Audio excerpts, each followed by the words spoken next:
शुक्रवार का दिन।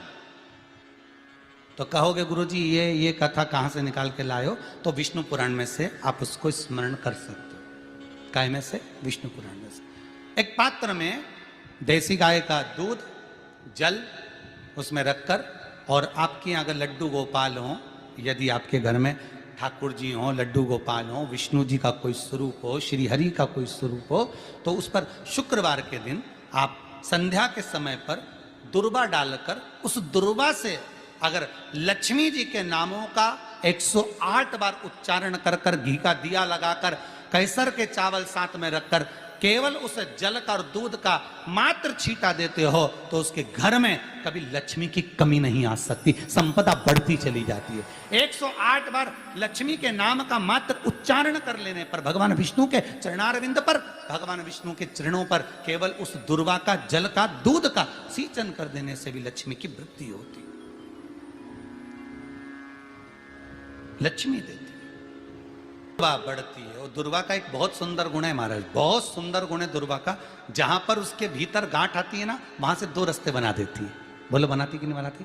कभी दुर्वा देखी होगी आपने। जहां गांठ आई वहां 2 रास्ते बनाएगी, फिर गांठ आई फिर 2 रास्ते बनाएगी, फिर गांठ आई फिर 2 रास्ते बनाएगी। दुर्वा का क्रम ऐसा है कि हम भगवान को दुर्वा क्यों देते हैं, उसका कारण यह है कि मान लो हे परमात्मा, हे शंभु, हे गणेश, हे प्रभु नारायण, अगर मान लो मेरा एक रास्ता चलते चलते गांठ पड़ जाए, एक रास्ता मेरा बंद हो जाए, तो वहां से मेरे दूसरे रास्ते खोल देना। इसलिए दुर्वा भगवान को समर्पित करी जाती है। दुर्वा को समर्पित करने का क्रम ही यही है कि मेरे मार्ग खुल जाए, मेरी राह खुल जाए, मेरा मार्ग चारों तरफ खुलता चला। दुर्वा नीचे की ओर चलते चलते मार्ग खोलती चली जाती है।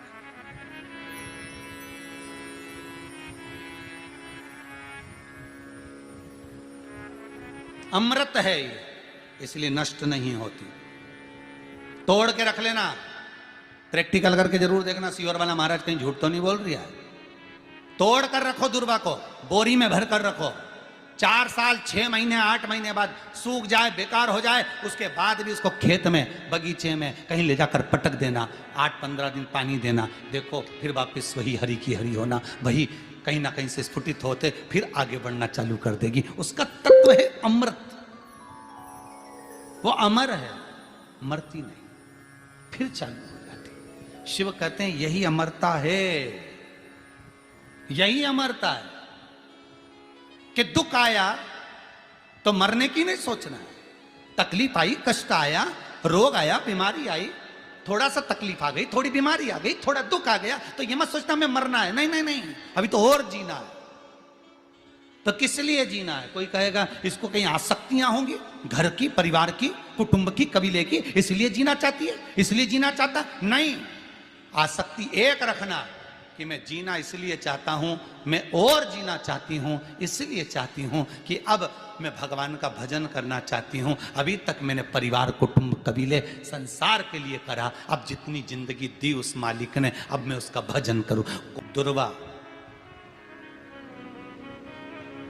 भगवान विष्णु को चढ़े, दुर्वा गणेश जी को चढ़े, दुर्वा शिव जी को चढ़े, दुर्वा ब्रह्मा को चढ़े, दुर्वा इंद्र को चढ़े, दुर्वा पितरों को चढ़े। कितना सुंदर कहा है।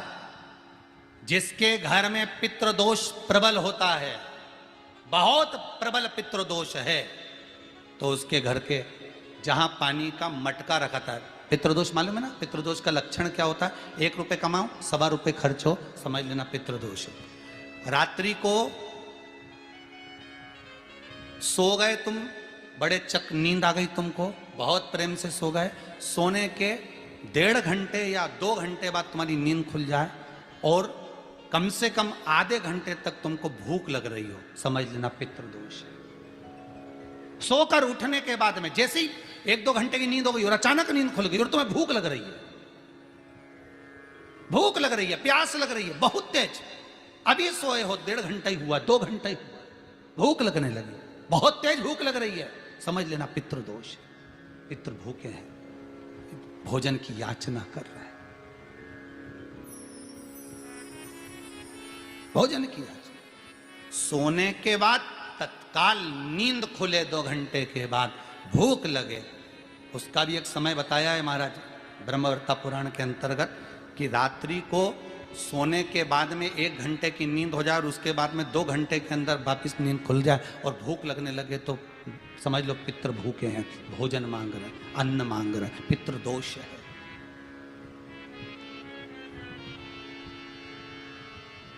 पितृदोष का कुछ कुछ वर्णन किया गया है। घर में एक पात्र के चक्कर में, एक बेडशीट के चक्कर में, एक सामान के चक्कर में विवाद हो रहा है तो समझ लो पितृदोष है। 1 रुपया कमाया, सवा खर्च हो रहा है, पितृदोष है। घर में एक बीमार, दूसरा फिर बीमार हो गया, तीसरा फिर बीमार हो गया, एक ठीक हुआ, एक बीमार हुआ, पितृदोष है। पितृदोष का भाव, तो उसके लिए करना क्या है? शिव महापुराण की कथा कहती है, सुंदर गणेश जी का चरित्र वर्णन करता है, स्कंद पुराण कहती है, विष्णु पुराण कहती है कि दुर्वा 21 दुर्वा की गांठ बनाकर, 7 गांठ 21 दुर्वा की बनाकर जो अपने पितरों का मटका, मटका मतलब परिंडा, हंडा, जो भी पानी का भरते हो, उसके नजदीक में मात्र एक कटोरी में चावल रखकर उसमें अगर दुर्वा रख देता है तो मात्र 5 या 7 दिन में पितृदोष समाप्त होना प्रारंभ हो जाता है। उसके घर में लक्ष्मी की वृद्धि होने लगती है, सुख शांति अपने आप आने लगती है, उसका क्लेश समाप्त हो जाता है। दुर्वा में वो गुण है जो पितृ भी उसका भाग अमृत तत्व प्राप्त करना चाहते, अमृत देना चाहते। और सरल भाषा में समझिए, जिसकी फैक्ट्री नहीं चल रही हो, फैक्ट्री में बार बार कुछ तकलीफ आ रही हो, गाड़ियां नहीं चल रही हो, 4 व्हीलर गाड़ियां ले रखी हैं, कभी ट्रक गड़बड़ हो रहा है, कभी ट्रक में ये हो रहा है, कभी गाड़ी में ये हो रहा है, कभी बस में ये हो रहा है, बस एक काम करना है, दुर्वा का थोड़ा सा भाग लेकर पानी के लोटे में उसको डालकर 5 अक्षत के दाने उसको पटक कर उस गाड़ी के अंदर उस कलश को रख दो, बस आधे घंटे के लिए, और उस पानी को चक्के के चारों तरफ डालते डालते जाइए दुर्वा के साथ में, तकलीफ नहीं देगा। फैक्ट्री का भी यही प्रमाण है। दुर्वा में वो अमृत तत्व छुपा है जिसका सुख आनंद दे जाता है, आनंद। शिव पुराण कह रही है महाराज, दुर्वा का एक नाम और है, उसका नाम है अमृत जन्मा। क्या नाम है? अमृत जन्मा। दुर्वा का एक नाम और है। मारवाड़ी लोग इसको ध्रुवी बोलते हैं, ध्रुव बोलते हैं। दुर्वा का वो सुख, शंकर भगवान गौ माता दूध की धार लगाती है, इसलिए दुर्वा का दूध से बड़ा मिलन है, बड़ा आनंद है, बड़ा आनंद, बड़ा सुख है।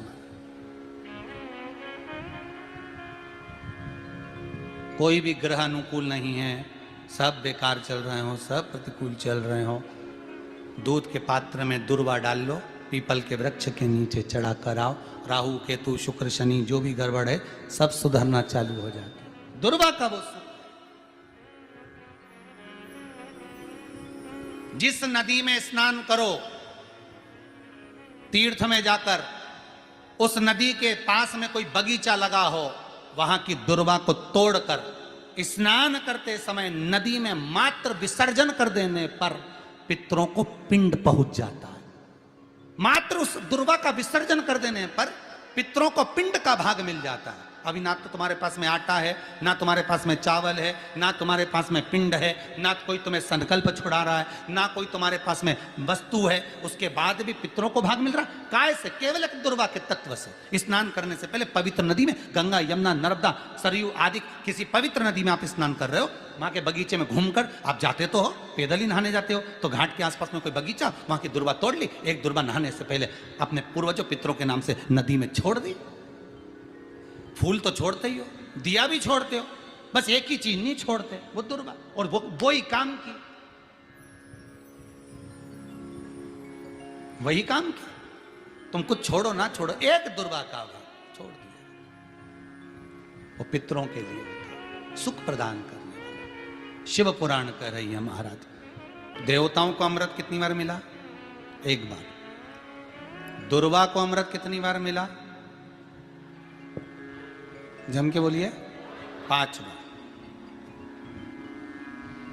कार्य सिद्धि के लिए 5 दुर्वा गणेश जी को चढ़ाई जाती है, आज भी नियम।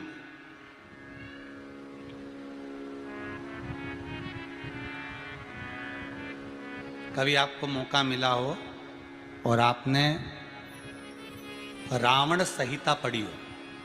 कौन सी संहिता? रावण संहिता। क्योंकि रावण शिव का उपासक था, भजन करने वाला था। शिव तांडव स्तोत्र आज भी लोग रावण का एक आनंद में पढ़ते। तो शिव का उपासक है रावण, शंकर का उपासक। विद्वान भी था, ज्ञानवान भी था। वो तो देवता के हाथ से मरना था उसको, इसलिए उसने मांगा ही यही था। जो मांगा वो मिला। तो रावण संहिता अगर किसी ने पढ़ी हो तो उसको मालूम होगा, रावण संहिता में 4 तरह के तिलक का महत्व बताया। कितने तिलक? 4। उन 4 तिलक में सर्वश्रेष्ठ तिलक रावण बताता है। एक तिलक सर्वश्रेष्ठ है, वो है दुर्वा। जो दुर्वा होती है, उस दुर्वा को जलाकर उसकी भस्म तैयार कर कर उसमें गाय का श्वेत गाय, कौन सी गाय? सफेद। उस गाय के शरीर पर कोई दाग ना, उसके शरीर पर पूर्ण तरह से श्वेत हो, ना लाल उसमें कोई धब्बा हो, ना काला धब्बा हो, ना कोई कलर हो, बस केवल श्वेत। रावण संहिता में 4 तरह के तिलक का प्रमाण दिया। तो एक तिलक रावण संहिता में वर्णन आया, एक तिलक का जो व्याख्यान वर्णन किया गया, उसमें दुर्वा को जलाकर राख कर कर भस्म बनाकर उसमें गाय का घी, देसी गाय का घी मिलाकर और उसका बिंदी, उसका तिलक मस्तक पर लगाकर या नैनों में सुरमा लगाकर जो व्यक्ति जिस किसी से मिले वो उसका हो जाता। उस दुर्वा में इतना प्रबलता आ जाती है, अमृत तत्व जुड़ा हुआ है दुर्वा के। रावण संहिता में 4 तिलक बताएं, उसमें से सबसे 4 तिलक में अलग अलग, एक बेलपत्री की जड़ का तिलक है, एक आंकड़े की जड़ का तिलक है। रावण संहिता में 4 तिलकों का वर्णन है, उसमें मुख्य है सबसे ज्यादा।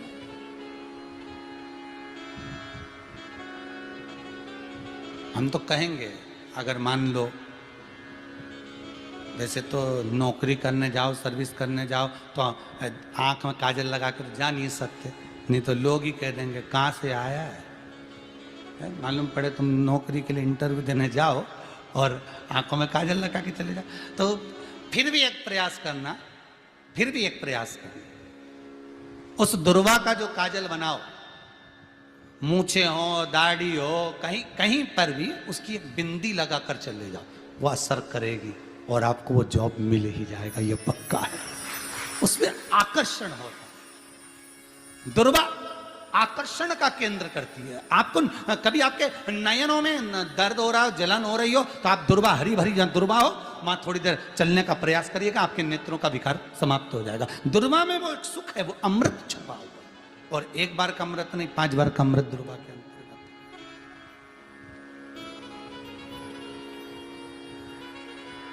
कौन से देवता हैं जिनके ऊपर दुर्वा का जल दूध में मिला हुआ छीटा जाए? श्वेत गाय के। देखो दूध का प्रमाण बार बार दुर्वा के साथ आया, उसका कारण क्या है? क्या कारण हो सकता है उसका? उसका एक कारण है, समुद्र मंथन के समय पर सबसे पहले कुछ निकला था, तो समुद्र मंथन में सबसे पहले निकली थी गौ माता निकली थी। क्या निकली थी? गाय। सबसे पहले निकली थी गाय। और कितनी गाय निकली थी? 5।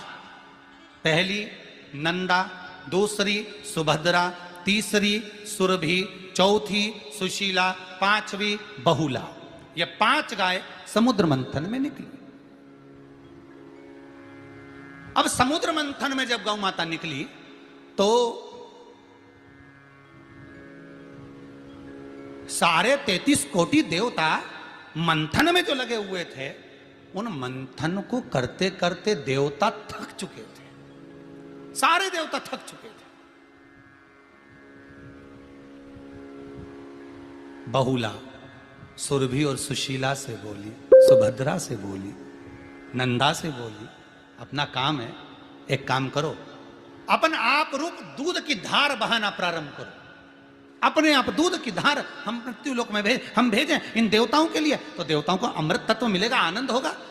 और गौ माता ने ऊपर खड़े होकर जो दूध बहाना प्रारंभ करा, वो देवताओं के मुख में आधा तो गया और आधा दूध समुद्र पर जब गिरा, और जो मंथन चल रहा था उस मंथन के चलते, कभी दूध का दही का मंथन करना तो क्या निकल कर आएगा, मक्खन आ जाएगा। वो मक्खन तैरता हुआ समुद्र की लहर से दुर्वा पर जा पड़ा। इसलिए आज भी दुर्वा के साथ में गौ माता के दूध का बड़ा प्रमाण,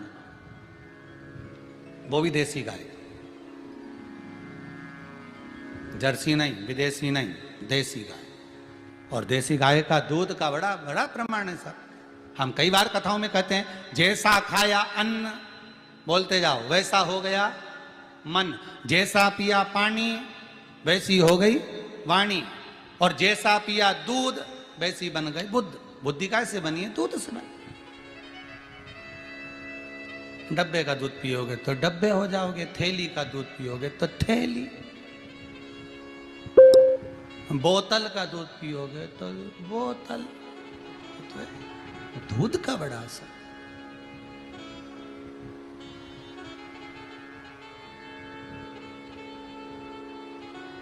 गौ माता के दूध का पान। कहा एक पात्र में जल और दूध ले लीजिए, शुक्रवार का दिन। तो कहोगे गुरुजी ये कथा कहां से निकाल के लाए हो? तो विष्णु पुराण में से आप उसको स्मरण कर सकते हो। काय में से? विष्णु पुराण में से। एक पात्र में देसी गाय का दूध, जल उसमें रखकर, और आपके यहाँ अगर लड्डू गोपाल हो, यदि आपके घर में ठाकुर जी हो, लड्डू गोपाल हो, विष्णु जी का कोई स्वरूप हो, श्री हरि का कोई स्वरूप हो, तो उस पर शुक्रवार के दिन आप संध्या के समय पर दुर्वा डालकर, उस दुर्वा से अगर लक्ष्मी जी के नामों का 108 बार उच्चारण कर कर, घी का दिया लगाकर, कैसर के चावल साथ में रखकर, केवल उस जल का और दूध का मात्र छींटा देते हो, तो उसके घर में कभी लक्ष्मी की कमी नहीं आ सकती, संपदा बढ़ती चली जाती है। 108 बार लक्ष्मी के नाम का मात्र उच्चारण कर लेने पर, भगवान विष्णु के चरणारविंद पर, भगवान विष्णु के चरणों पर केवल उस दुर्वा का, जल का, दूध का सींचन कर देने से भी लक्ष्मी की वृद्धि होती है। जैसे व्यक्ति का कोई काम नहीं हो रहा हो, बहुत दिन से लगे, बहुत समय से लगे, ये काम हो ही नहीं रहा, तो शंकर जी का नाम को उल्टा कर कर जपना चालू कर दो। नमः शिवाय ओम। आपको लगे कि आपके घर में शांति बिल्कुल नहीं है, क्लेश बहुत ज्यादा है, बहुत ज्यादा तकलीफ, हमारे घर में कुछ न कुछ जरा सी बात पर विवाद होता ही है, तो प्रयास करिएगा कि आप काली तिल थोड़ी सी, एक काली मिर्ची और 7 लौंग, क्या क्या तिल चीजें हैं, काली तिल, काली मिर्ची, 7 लौंग, केवल ये हथेली में रखकर अपना नाम और गोत्र बोलकर अपने दरवाजे से बाहर निकलकर किसी भी शंकर के मंदिर को समर्पित करिए। शिव पे नहीं चढ़ाने दें तो शंकर की चौखट पर रखें। महाराज, घर में कभी क्लेश नहीं होगा, बिल्कुल शांति। और शुक्रवार के दिन माता लक्ष्मी के लिए अग्नि में आहुति दीजिए। महाराज, शाम के समय पर सूर्यास्त के पहले शिव महापुराण की कथा कहती है, अग्नि पुराण कहती है, नर्मदा पुराण कहती है, लिंग पुराण कहती है कि बेलपत्री के वृक्ष के नीचे तो नीचे वो भी जाने दो, यहां तक वर्णन किया शिव महापुराण में तो कि बेलपत्री का जो फल होता है ना, बेल फल जो होता है, कहते हैं अगर किसी व्यक्ति के यहाँ लक्ष्मी की कमी होती है, संपदा की कमी होती है, जिसके यहाँ पैसा नहीं आता, धन नहीं आता, तो बेल का जो फल होता है, बेलपत्री का जो फल होता है, उस फल के गूदे को,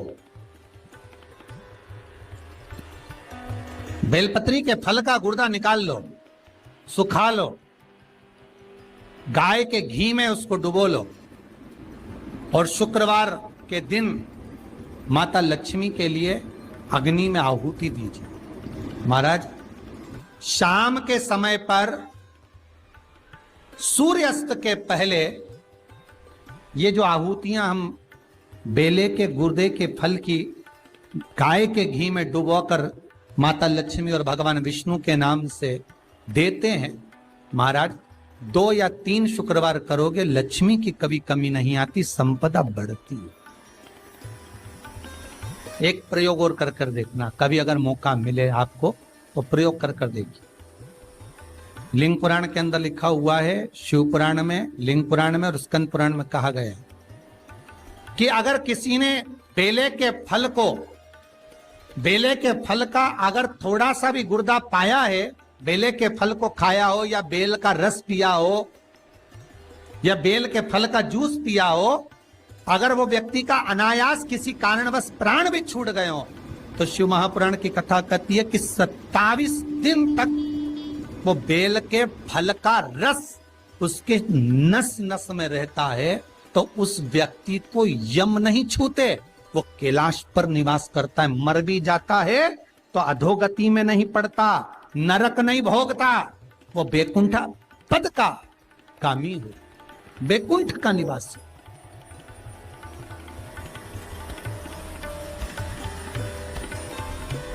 बैकुंठ का निवासी।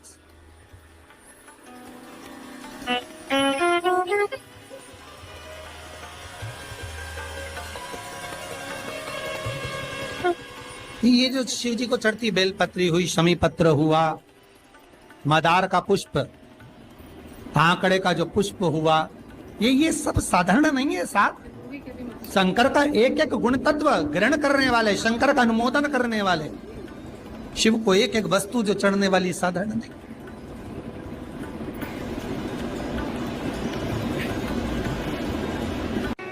जिसके घर में संपदा की कमी होती है, जिसके घर में कर्जा बढ़ जाता है, लक्ष्मी नहीं आती, बहुत टेंशन की जिंदगी जीता है मनुष्य, व्यापार चल नहीं रहा, बहुत तकलीफ का जीवन चल रहा होता है, तो आज भी नियम है महाराज कि सोमवार, शुक्रवार, ये 2 वार ऐसे हैं, इन 2 वार को यदि कटोरी में थोड़ा सा शहद रखकर, मधु रखकर यदि लक्ष्मी जी का स्मरण किया जाए और माता लक्ष्मी जी का स्मरण कर कर एक लाल पुष्प उस कटोरी के सम्मुख में माता लक्ष्मी का नाम लेकर रखा जाए और बाद में वही शहद, वही मधु और वही पुष्प सोमवार का दिन और शुक्रवार के दिन लक्ष्मी का पूजन कर कर, स्मरण कर कर, दूसरे दिन शुक्रवार के दिन पूजन करें, शनिवार के दिन उस मधु का, उस पुष्प का विसर्जन करें, सोमवार के दिन पूजन करें लक्ष्मी जी का स्मरण कर कर, और मंगलवार के दिन अगर विसर्जन करें, 5 या 7 सोमवार या शुक्रवार को यदि आप मधु का भोग लक्ष्मी जी को लगाना प्रारंभ कर दें, शिव का नाम स्मरण कर कर, तो उसके घर में कभी संपदा की कमी नहीं होती, लक्ष्मी उस संपदा को बढ़ाती। महाराज, हम तो आपसे निवेदन पहले भी करे, आज फिर करते। मान लो आपको ऐसा लगता है कि घर में बीमारियां ज्यादा घेर रही है, तो एक बेल का टुकड़ा, बेले का फल का एक टुकड़ा अपने ही घर में कहीं पर भी कटोरी में रख दीजिए, शिव का स्मरण, सुख प्रदान करेगा। अगर थोड़ा बहुत रोग आ भी गया, निकल जाएगा, और बड़ी बीमारी में कोई फंस नहीं पाएगा, ज्यादा जनहानि नहीं होगी, तकलीफ नहीं भोग पाओ। शिव को प्रिय है। फिर वही स्कंद पुराण का संवाद आ गया। बेल पत्री के वृक्ष की जो जड़ होती है, उस जड़ के अंदर 33 कोटि देवताओं का निवास होता है। 68 करोड़ तीर्थ बेलपत्री के पेड़ के नीचे रहते हैं। 68 करोड़ तीर्थ मात्र बेलपत्री की छांव में, बेलपत्री के नीचे विराजमान होते हैं। अगर आपके मन में कभी कभी भाव उत्पन्न हो जाए ना कि मेरे को कहीं तीर्थ करने जाना है और अभी मौका नहीं मिल रहा, तीर्थ जाने का, अभी तो लॉकडाउन चल रहा है और अभी सब दूर बीमारी फैली हुई है, कहीं नहीं जा सकते, तो जब लॉकडाउन हट जाए, बीमारी समाप्त हो जाए और तीर्थ जाने का मन करे, तो किसी बेलपत्री के पेड़ के नीचे 5 मिनट जाकर बैठ जाए।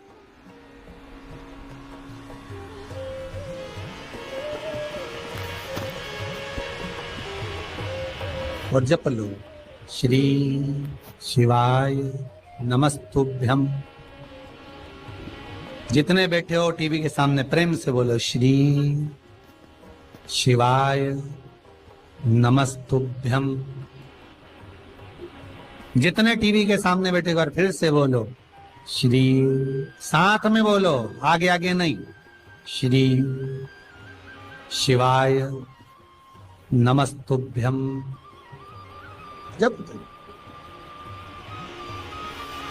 जब तुम्हारा मन करे मुझे चारों धाम जाना है, जब तुम्हारा मन करे कि मुझे काशी जाना है, जब तुम्हारा मन करे मुझे उज्जैनी जाना है, जब तुम्हारा मन करे कि मुझे ओमकारेश्वर, मुझे सोमनाथ जाना है, भीमा शंकर, बैद्यनाथ, मल्लिकार्जुन जाना है, केदारेश्वर जाना है,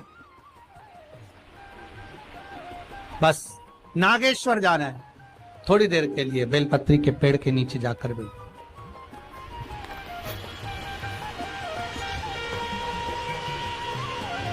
68,000 तीर्थ सब बेलपत्री के वृक्ष के नीचे विराजे।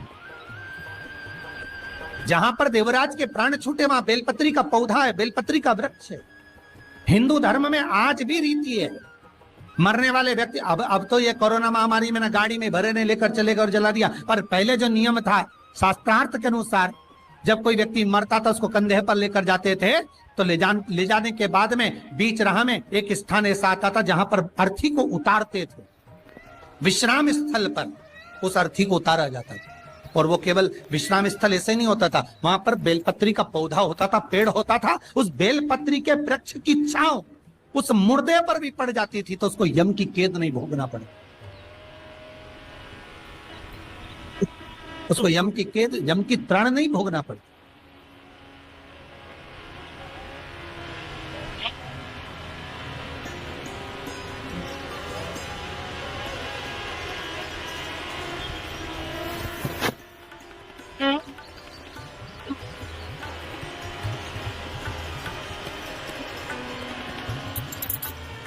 इसलिए उस बेलपत्री के पौधे के नीचे उसको विश्राम दिया जाता है।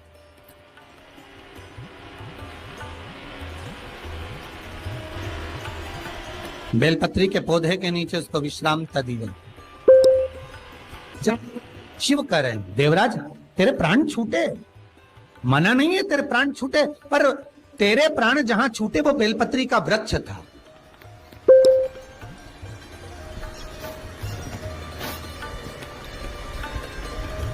और अब तुझे यहां नहीं रहना है, अब तुझे कैलाश पर रहना है। तो कैलाश पर क्यों? शंकर भगवान बोलते हैं ये मृत्यु लोक जो है ना, पृथ्वी, ये भूमि जो है ना, ये मेरी निवास स्थली है, ये मेरा घर है। इसलिए शंकर भगवान ने, भगवान विष्णु ने जब कहा था, भगवान विष्णु जब शंकर भगवान से बोले कि मैं आपसे मिलने आना चाहता हूं, तब शंकर भगवान बोले आ जाओ। तो भगवान विष्णु पृथ्वी से एक हाथ ऊपर पांव रखकर चल रहे थे। तो शंकर जी ने पूछा तुम पांव जमीन पर क्यों नहीं रखते, पृथ्वी पर रखो। शिव जी मैं पांव पृथ्वी पर नहीं रख, क्यों? नहीं नहीं नहीं नहीं, मैं पांव पृथ्वी पर नहीं रख सकता। आखिर क्यों? शंकर भगवान से भगवान विष्णु कहते हैं पूरी पृथ्वी पर छोटे छोटे कंकर नजर आते हैं, हर कंकर में मुझे शंकर नजर आते हैं। जब कंकर में शंकर दिखेगा तो मैं पृथ्वी पर पांव कैसे रख सकता हूं? शिव जी बोले, भाई नारायण भगवान विष्णु से बोले, है नारायण अगर आप इतनी दूरी बनाकर रखेंगे तो फिर हमारे करीब में कौन आएगा? हम चाहते हैं कि आप हमसे मिलकर रहें, हम आपसे एक क्षण की दूरी सहन नहीं कर सकते। आप हमसे चिपक जाएं, लपट जाएं, आप हमसे रम जाएं, हम आप में रम जाएं।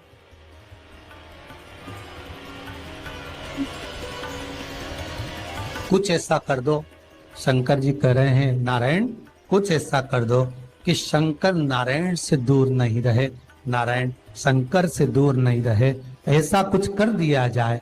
तब भगवान शिव ने भगवान विष्णु से कहा एक काम हो सकता है कि आप सांप बन जाओ। भगवान विष्णु ने पूछा मैं सांप बन जाऊं क्यों? शंकर भगवान कहते हैं सांप बन जाओगे तो मैं गले में आपको डाल कर रखूंगा, आप मुझसे चिपके रहोगे, मैं आपसे चिपका रहूंगा, आप मुझसे लगे रहेंगे, मैं आपसे लगा रहूंगा, दूरी नहीं रहेगी एक क्षण की भी। और भगवान विष्णु सर्प बन गए, भगवान विष्णु सांप बन गए। सांप बने भगवान शंकर ने, भगवान विष्णु जब सर्प बने और सर्प बनकर भगवान शंकर ने अपने गले में भगवान विष्णु को धारण कर लिया। आज भी शंकर भगवान के गले में जो सांप पड़ा हुआ है वो सांप केवल सर्प नहीं है, वो भगवान विष्णु का ही एक अवतार।